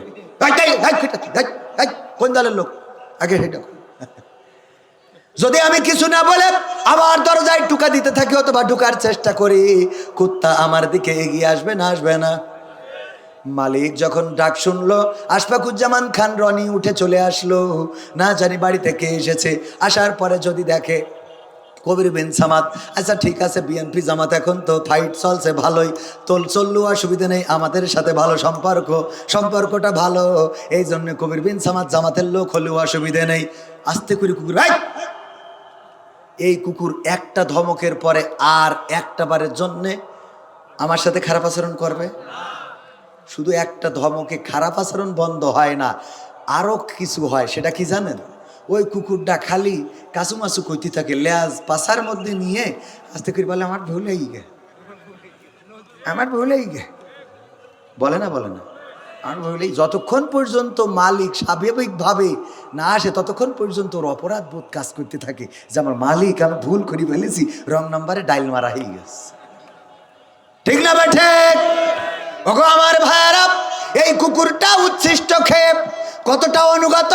আবার যদি রনি ভাই উঠার পরে দেখে না আমার পরিচিত কেউ না, এমন কেউ এসেছে আমার বাড়ি চুরি করার জন্যে, অমনি লাঠি যদি একটা হাতে নেয়, কুকুর আগে যায় না রনি ভাই আগে যায়?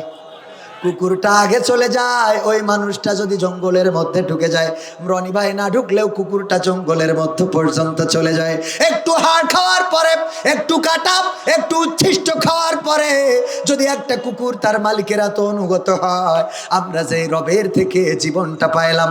আল্লাহ বললেন কাইফা তাকফুরুনা বিল্লাহি ওয়া কুনতুম আমওয়াতান ফাহইয়াকুম সুম্মা ইউমিতুকুম সুম্মা ইউহয়িকুম সুম্মা ইলাইহি তুরজাউন। আমার আল্লাহ বললেন, ওগো আমার বান্দারা, কেমন করে তোমরা আমাকে ভুলে গেলে, আমাকে অস্বীকার কেমন করে করো, অথচ তোমরা ছিলে মৃত, তোমাদের কোনো জীবন ছিল না, তোমাদের কোনো আকার ছিল না, আকৃতি ছিল না। আমি আল্লাহ তোমাদের জীবন দিলাম, আকার দিলাম, আকৃতি দিলাম। আবার একদিন আমি তোমাদের মৃত্যু ঘটাবো, আবার একদিন আমি তোমাদের পুনরুজ্জীবিত করব। বেলা শেষে ফিরে যাওয়া লাগবে কার কাছে? কার কাছে? যে আল্লাহ আমাদের জীবন ছিল না, 1900 সালে জন্মগ্রহণ করেছেন এমন একজনও কি এখানে আছেন? 1900 সালে একজনও নাই। অথচ 1900 সালেও এই বাংলাদেশে মানুষ ছিল না, এই পৃথিবী ভর্তি মানুষ ছিল। 1900 সালে জন্মগ্রহণ করা মানুষ একজনও নাই। আবার 2100 সালে 2100 সালে 2100 সালে এখানে আমরা যারা আছি একজনও থাকবো এমন কোনো গ্যারান্টি কেউ দিতে পারবেন? 2100 সাল আমাদের জীবনে আর আসবে না। 2000 সাল আমাদের জীবনে অনেকেই পেয়েছি, ঠিক কিনা?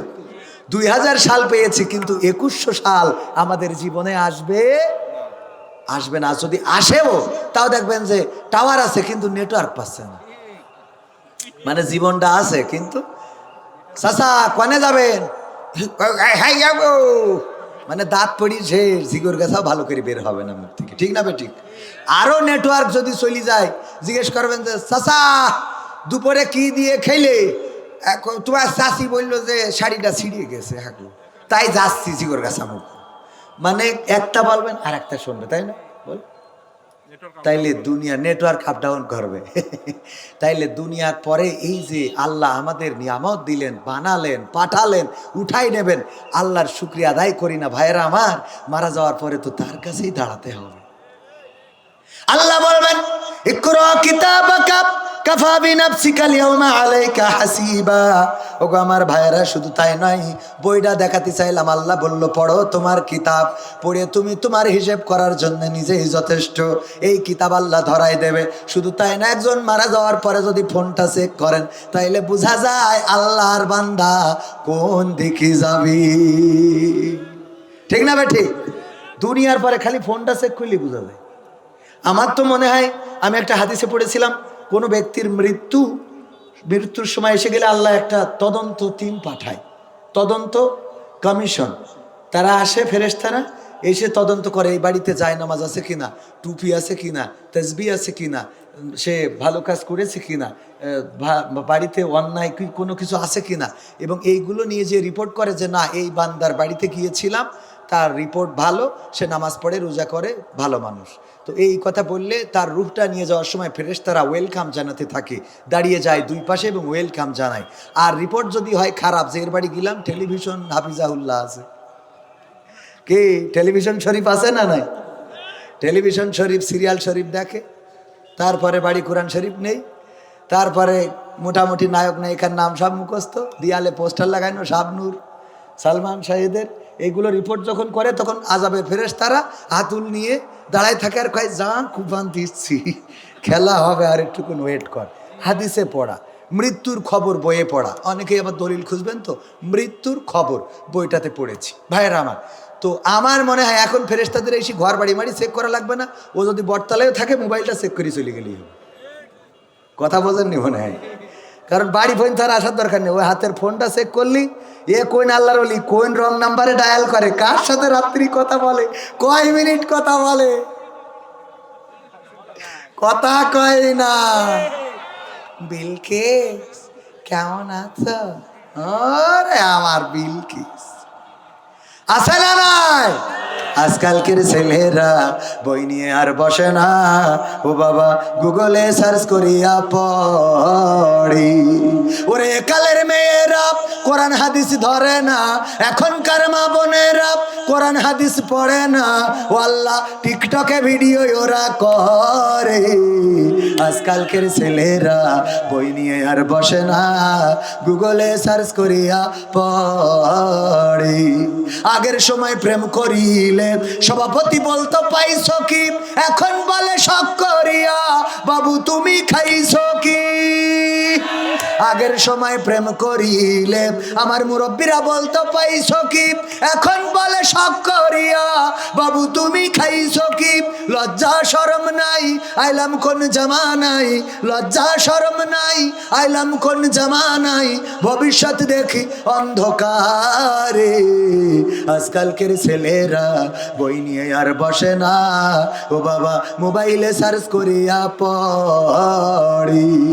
নতুন করে হয়েছে চালু এখন আবার কোন ট্রেন্ড, পরিচয় করাই দেখি এই আমার গার্লফ্রেন্ড, আছে না নাই? নতুন করে হয়েছে চালু এখন আবার কোন ট্রেন্ড, পরিচয় করাই দেখি এই আমার বয়ফ্রেন্ড। শরমের মাথা খাইয়া গেছে ওরা পাগল হইয়া, শরমের মাথা খাইয়া গেছে সব পাগল হইয়া, ভবিষ্যৎ দেখি অন্ধকারে। আজকালকের ছেলেরা বই নিয়ে আর বসে না, ও বাবা গুগলে সার্চ করিয়া পড়ি। ঠিক বললাম না ঠিক বললাম? আমার তরুণ যুবকেরা এখন আগের মতো বই নিয়ে বসে না, যুবকরা বেপথগামী হচ্ছে, কিশোর গ্যাং নামের বিভিন্ন সংগঠন করছে, আর সেখানে মদ গাঁজা ফেন্সিডিলের প্র্যাকটিস করছে, ক্রাম বোর্ডের আড্ডায় তাসের আড্ডায় আছে, এমনকি অন্যায় পথে পা বাড়ায়, ট্রেনিং করে কেমন করে মারামারি করতে হবে, কেমন করে কাটাকাটি করতে হবে, কেমন করে অস্ত্র চালাতে হবে। ও আমার ভাইয়েরা, আজকে অনেকে আছে তাদের হাতে অস্ত্র তুলে দেয়, তাদের হাতে কলম দেয় না, খাতা দেয় না, তাদের হাতে বই দেয় না, অস্ত্র তুলে দেয়। আমি বলতে চাই আমার তরুণ যুবক কিশোর ছাত্র ছাত্রী যারা আছে তাদের হাতে যদি কোরআন তুলে না দেন, তাইলে আগামী দিনে সন্তানের হাতে বাবা খুন হবে, সন্তানের হাতে মা খুন হবে, গ্রামে শান্তিতে বসবাস করতে পারবে না, ভার্সিটি কলেজ ইউনিভার্সিটিতে লেখাপড়ার পরিবেশ থাকবে না। এই কোরআন সকল ছাত্র ছাত্রীদের হাতে তুলে দেওয়ার দরকার আছে না নাই? যেহেতু সংস্কার হচ্ছে, আজকে স্কুল কলেজে যে গোলমাল, ওই যে কুয়েটে যে মারামারি হয়েছে, রক্তক্ষয়ী সংঘর্ষ হয়েছে, রক্তাক্ত করা হলো আমার ভাইদেরকে, কারো না কারো মায়ের সন্তান, কারো না কারো ভাইয়ের, কারো না কারো ভাই, কারো না কারো বোন, এমন যাদের উপরে আক্রমণ করা হলো, রক্তাক্ত করা হলো, ওই মানুষগুলো যদি নৈতিক শিক্ষায়, কোরআনের শিক্ষায়, হাদিসের শিক্ষায় নিজেদেরকে শিক্ষিত করতো, তাইলে এমন আক্রমণ করার সাহস পেত না। এই জন্যে দাবি জানাবো, এই সংস্কারে যেমন স্বৈরাচার ফ্যাসিস্ট সরকারের অনেক কিছু ঢুকানো হয়েছে, ওই সাথে যেন প্রতিটা ক্লাসে আল্লাহর কোরআন এবং হাদিসকে বাধ্যতামূলক করা হয়।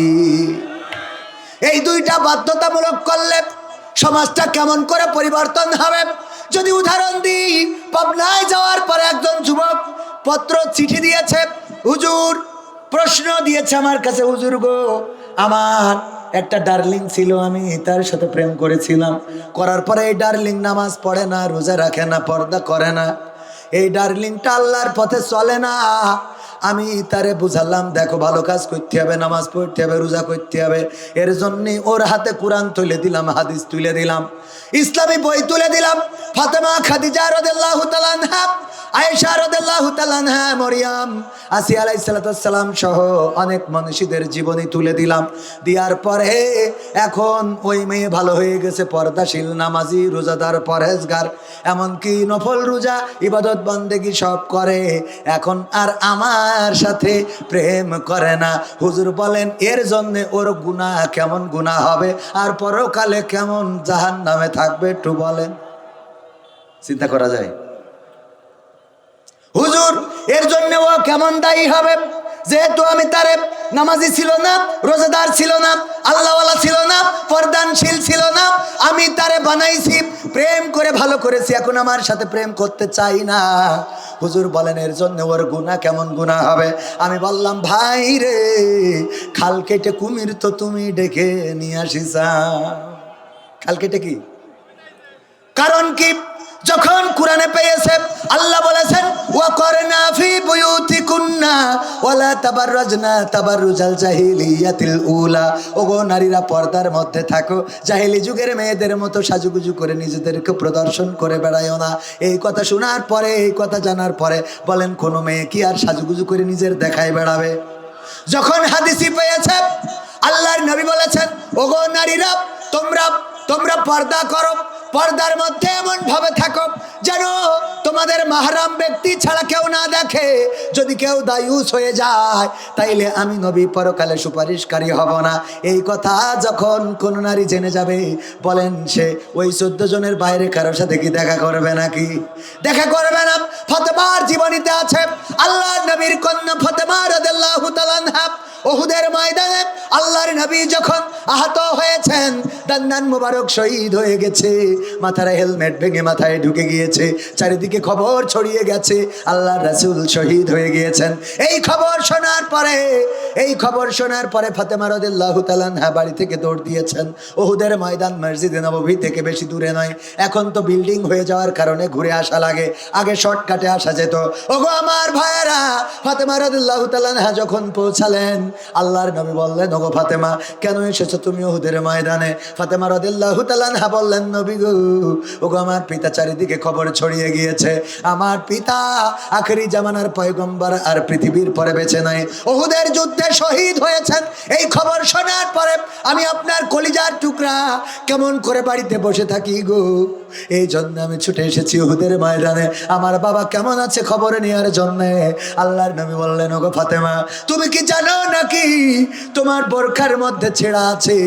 যেই ছেঁড়া জায়গাটা দিয়ে তোমার শরীরের রংটা দেখা যায়, তোমার গায়ের জামাটা ছেঁড়া আছে, যেই জায়গা দিয়ে তোমার শরীরের রংটা কেমন এটা দেখা যায়, তোমার শরীরের রং দেখা যায়। আল্লাহর নবীর কন্যা ফাতেমা বললেন, ওগো বিশ্ব নবী, আমি জানি আমার জামাতে ছেঁড়া। এই ছেঁড়া জায়গাটা আমি যখন রওনা করেছি, তখন ছেঁড়া জায়গাটা মুট করে ধরে নিয়ে এসেছি। আমার এই ছেঁড়া জায়গা দিয়ে পৃথিবীর কোন মানুষ আমার গায়ের রং দেখতে পারে নাই। আল্লাহর নবী বললেন, ওগো ফাতেমা, শুনে নাও, এত শক্ত কথা হারি, মাঝে মাঝে চিন্তা করি পরকালের ময়দানে আমাদের কি উপায় হবে। আল্লাহর রাসূল, যেই রাসূল ফাতেমার ব্যাপারে বলেছেন, কেউ যদি আমার ফাতেমাকে কষ্ট দেয়, সে যেন আমি নবীকে কষ্ট দেয়, আর কেউ যদি আমার ফাতেমাকে খুশি করে, সে যেন আমি নবীকে খুশি করি। শুধু তাই নয়, আল্লাহর নবী যখন কোনো সফরে যেতেন, সবার শেষে দেখা করতেন ফাতেমা রাদিয়াল্লাহু তাআলা আনহার সাথে, আর এসে সবার প্রথমে দেখা করতেন ফাতেমা রাদিয়াল্লাহু তাআলা আনহার সাথে।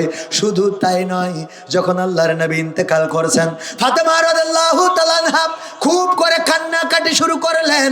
এত কান্নাকাটি করছেন, আল্লাহর রাসূল ডাকলেন, ফাতেমা এদিকে আসো। ফাতেমা আল্লাহর রাসূলের কাছে আসলেন। আল্লাহর নবী মাথাটা টেনে আল্লাহর নবী ফাতেমার কানটা নিজের মুখের কাছে নিলেন, নিয়ে কি যেন বললেন। ফাতেমা রাদিয়াল্লাহু তাআলা আনহার কান্না বন্ধ হয়ে গেল। আম্মা আয়েশা রাদিয়াল্লাহু তাআলা আনহা জিজ্ঞাসা করলেন, ওগো ফাতেমা, তুমি সবচেয়ে বেশি কান্না করছিলে, তোমার কান্নাটা কেন বন্ধ হয়ে গেল? তোমার বাবা তোমার কানে কানে কি বললো আর তাতেই তুমি কান্নাটা থামিয়ে দিলে? কি এমন সুসংবাদ তোমার দিয়েছে? আল্লাহর নবীর কন্যা ফাতেমা বললেন, আমার পিতা বলেছেন, ওগো ফাতেমা, তুমি কান্না করো না, তোমার কান্না আমার সহ্য হয় না। এই মৃত্যুর সময় তোমার কান্না আমার কলিজায় আঘাত করে, তোমার চোখের পানি আমি সহ্য করতে পারি না। ওগো ফাতেমা, তোমার কাছে আমি একটা সুসংবাদ দিয়ে দিই, আমি মৃত্যুর পরে প্রথমেই তোমার সাথে, পরিবারের যার সাথে আমার দেখা হবে, প্রথম ব্যক্তিটা হলে তুমি। এই ফাতেমাকে আল্লাহর নবী উহুদের ময়দানে বললেন, ওগো ফাতেমা শুনে নাও, ওগো ফাতেমা শুনে নাও, ওগো ফাতেমা শুনে নাও, তোমার বোরকার ছেঁড়া জায়গা দিয়ে যদি পৃথিবীর কোন মানুষ তোমার গায়ের রং দেখে ফেলতো, আমি নবী ওই পরকালের ময়দানে তুমি আমার কন্যা এই পরিচয়টা দিতাম না।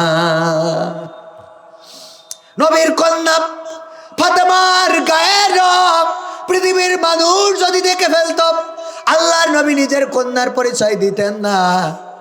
আর আমাদের মা বোনেরা চিন্তা করে দেখেন, আপনারা আমরা তাইলে কোথায়? আমাদের যে সুন্দর চেহারা দেখায় বেড়ান ঝিকরগাছার বাজার, যশোরে কালেক্টরেট মার্কেট ঘুরে বেড়ান, আল্লাহর কাছে কি জবাব দেবেন? ওই পরকালে আল্লাহর নবী দায়ুসদের ব্যাপারে সিদ্ধান্ত রাসূলের সুপারিশ করবেন না, ওই পরকালে কত বিপদে পড়ে যাব। ওগো আমার ভাইয়েরা, ওই যে সিটির কথা বলছিলাম, ওই যুবকটা প্রেম করার পরে তারে পর্দানশীল বানাইছে, তারে ইসলামী সাহিত্য পড়াইছে, কোরআন পড়াইছে, তারে কোরআন হাদিস জানানোর কারণে যখন এই ঘটনাগুলো পড়েছে, বলেন দেখি কোন প্রেমিকের সাথে এই মেয়েটার কথা বলবে নাকি? কথা কয় না। ওয়াজ করার কি দরকার আছে? কোরআন হাদিস তুলে দেন।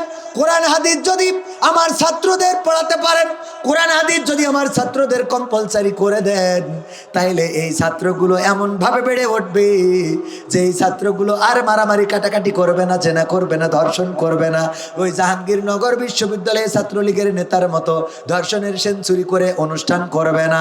যদি কোরআন হাদিস আমার ছাত্রদেরকে শিখাইয়ে মানুষ করে তুলতে পারেন, এই মানুষগুলো দুনিয়ার জন্য হবে শান্তির, আর পরকালের জন্য আমার আপনার নাজাতের সুপারিশকারী, আমাদের ওসিলা হয়ে যাবে। সবাই জোরে জোরে বলেন সুবহানাল্লাহ। আমরা এমন সন্তান করতে রাজি আছি না নাই? আমি প্রথমে যে আয়াত তেলাওয়াত করেছিলাম, আল্লাহ বলেছেন ইয়া আইয়ুহাল্লাযীনা আমানু কু আনফুসাকুম ওয়া আহলিকুম নার। ওগো ঈমানদারেরা শোনো, তোমরা নিজের আগুন থেকে বাঁচো এবং তোমাদের সন্তানদেরকে আগুন থেকে বাঁচাও। ভাইরা আমার, দাঁড়ানো ভাইরা, আমি যে কথা বলছি এগুলো কি কোরআন হাদিসের মধ্যে না বাইরে? মধ্যে। যদি কোরআন হাদিসের কথা বলি, ওই ফাঁকা গ্যাপটা একটু পূরণ করে দেওয়া যায় না আমার শোনো ভাইরা, আমার যুবকেরা, আমার কলিজার টুকরারা? আমি বিশ্বাস করি যে আপনারা বাকি জায়গাটুকু পূরণ করে দিবেন। রাস্তায় অনেকেই দাঁড়ানো আছেন, ওখান থেকেই যেহেতু শোনা যাচ্ছে, দেখা যাচ্ছে, এসে বসবেন কেন? এই নিয়ত করেছেন এখানে বসলে আসলে আল্লাহ রাব্বুল আলামিন শুধু সওয়াব দেন না, জীবনের আমলনামা থেকে ছগিরা গুনাহগুলো মাফ করে দেন। বলেন সুবহানাল্লাহ। ছগিরা গুনাহগুলো ঝরে যেতে থাকে, আর কি সওয়াব। তো আর অল্প সময় আছে, এই অল্প সময়ের মধ্যে কিছু সঙ্গীত শোনানোর দরকার আছে না নাই? কিছু সঙ্গীত, হ্যাঁ হ্যাঁ, ওই সেটাই তো বললাম যে কোরআন হাদিস এটা যদি স্কুলেও শিখায়, তাইলে আমাদের স্কুলের ব্যাপারেও কোনো আপত্তি নেই। কথা কয় না? যদি অনেকেই মনে করে হুজুরা খালি মাদ্রাসা, না, স্কুলে কোরআন হাদিস শিখান, আমরা স্কুলে পড়াতে বলবো। কথা কয় না? যেমন আমি বলি, অনেকেই মনে করে, এখন আবার বিএনপির ভাইরা আপনার মতো যারা থাকে, যেই হাত উঁচু করায়, আল্লাহর পথে, দিনের পথে, কোরআনের পক্ষে, ইসলামের পক্ষে থাকতে রাজি কারা কারা হাত উঁচু করেন? আরে বাবা, ওরে বাবা, আমি মানে এটা বলছি, অন্য জায়গার উদাহরণ দিচ্ছি। এই যে হাত উঁচু করায়, বিএনপির নেতা কয়, হুজুর তা ভোট তো করে থেকে গেলেন, তা আমরা বিএনপিরা কি দোষ করেছি? মানে আমরা ইসলামের পক্ষে তুলে থেকে গেলি মনে করে জামাত ইসলামের পক্ষে তুলে দিয়ে গেছি। কথা কয় না। এই কি মনে করে জামাত ইসলামের পক্ষে? আমি ক্লিয়ার করে দিয়ে বলছি, এই বাংলাদেশে যদি আওয়ামী লীগও আল্লাহর জমিনে আল্লাহর কোরআন কায়েম করতে চায়, সেই আওয়ামী লীগ করতে আমাদের কোনো আপত্তি নাই। সেদিন একজন বলছে তাই বলি আওয়ামী লীগ দিয়ে করাবো না। আমি বলছি শেখ হাসিনাও যদি কোরআন কায়েম করে দিতে চায়, তার এই দেশে আনতে কোনো আপত্তি নাই। বলছে ও কোরআন কায়েম করলে ওদের নেবো না। মানে ওর এত রাগ, বলছে ওদের নেবো না। বলছে আপনি ওর বাদে ঠিক অন্য কথা কন। মানে এত রাগ ওর। আমাদের মসজিদের সাবেক ইমামের মতো। সাবেক ইমামের আমি বলছি আল্লাহ যদি চায় শেখ হাসিনারও আল্লাহ ক্ষমা করি জান্নাত দিতে পারে। তা বলছে আল্লাহ তো তোর মতো পাগল হয়ে গেছে। বললাম কে? তা বলছে পাগল হয়ে গেছে না, আল্লাহ শেখ হাসিনারও ক্ষমা করবে, এটা মানতে হবে। আমি বললাম আল্লাহ সালি ফেরাউনেরও ক্ষমা করতে পারে। তা বলছে আমরা রয়েছি কি করতে? কেন? তা বলছে আমরা ওখানটাই নিয়ে ধরবো। কব এ কোন পলিসিতে জান্নাতে যায়, কোন খুঁটায় সেটাকে দেখাতে হবে। ও যদি জান্নাতে যায় তা ওই জান্নাতে আমরা যাব না। মানে এত রাগ। আসলে আল্লাহ যদি চান ক্ষমা করে দিতে পারে না, পারে না। আমার দাঁড়ানো যুবকেরা, আমার তরুণেরা, কিশোরেরা, দিন প্রিয় ইসলাম প্রিয় ভাইয়ের আব্দুল হাই সাইফুল্লাহ ভাই কিছুক্ষণের মধ্যেই চলে আসবেন। পরিবেশটা যদি আমি সুন্দর করতে না পারি, ভাই মনে করবেন আমি খুব ভালো ওয়াজ করতে পারি না। তো অন্তত আমার সম্মানটা, আমি আপনাদের এলাকার সন্তান, একটু মান ইজ্জতটা রাখেন। রাখা যায় না ভাই? ইজ্জত রাখার জন্য তো অন্তত এসে বসা যায়। এই দাঁড়ানো ভাইরা, এই আল্লাহর ওলি মাদ্রাসার ছাত্র, ওই যে আমার টুপি পরা, এসো না তোমরা আইসো। শোনা, আমি আজকে একটা চমক রাখিছি। আমি আজকে একটা চমক রাখবো। সেটা হলো আমি এমন একজন যুবককে চাইবো যে এই যুবক আল্লাহর জন্যে, কোরআনের জন্য নামাজি না, রোজাদার না, দাড়িওয়ালা না, টুপিওয়ালা না, আল্লাহর জন্যে তওবা করে আল্লাহর পথে চলার শপথ যদি করে, আমি আমার গার কোটিটা খুলে তার পরাই দিয়ে যাবো এই স্টেজে। এবার বোঝেন, সিদ্ধান্ত নেন কোন যুবক নামাজি না, রোজাদার না, দাড়িওয়ালা না, পরহেজগার না, আল্লাহর জন্যে, এই কোটির জন্যে না। আমি জাস্ট খালি আমার পক্ষ থেকে এটা হাদিয়া দেব। আমি সম্মান করতে চাই আমার যুবকদেরকে, দিনের পথে উদ্বুদ্ধ করতে চাই। তো সুতরাং কোনো যুবক যদি সিদ্ধান্ত নেন, তাহলে সেই যুবক প্রস্তুতি নেন। এটা দেখতে চাই আমরা সেই ভাগ্যবান যুবককে যে শয়তানের পথ ছেড়ে আল্লাহর পথে চলার সিদ্ধান্ত নেবে, 5 ওয়াক্ত নামাজি না, নামাজ পড়ার সিদ্ধান্ত নেবে, কোরআন জানে না, কোরআন জানার সিদ্ধান্ত নেবে, দাড়ি রাখে না, দাড়ি রাখার সিদ্ধান্ত নেবে, টাকনির উপরে কাপড় পরে না, কাপড় পরার সিদ্ধান্ত নেবে। এই যুবকটা আমি দেখতে চাই। ভাইরা আমার, আমি বললাম এই জায়গাটা বসার জন্যে কিছু লোক আছে চলে গেছেন। যারা চলে গেছেন ওদের হাজার বলেও আমি এখানে আনতে পারবো। কারণ আল্লাহ আবু জাহেলেরও যদি মুসলমান বানাইতো, তা ওর মক্কায় বানায় আবু জাহেলের আল্লাহ যদি হেদায়েত করতো, তাহলে ওর মক্কায় না, ও বাংলাদেশে জন্ম নিলে হেদায়েত হইতো। কথা কয় না? জন্ম নিয়েছে মক্কায়, তারপরেও হেদায়েত পায় নাই। তো এই জন্য কিছু আল্লাহর বান্দা আছে, ওদের যতই বলেন ওদের হেদায়েত দেওয়া সম্ভব না, কারণ আল্লাহ চাই না। তা আমি চালি হবে? এ ব্যাপারে আল্লাহ কোরআনেও রাসূলের বলেছে, আল্লাহর রাসূল আপনি মন খারাপ করি লাভ নেই, হেদায়েতের মালিক আপনি না।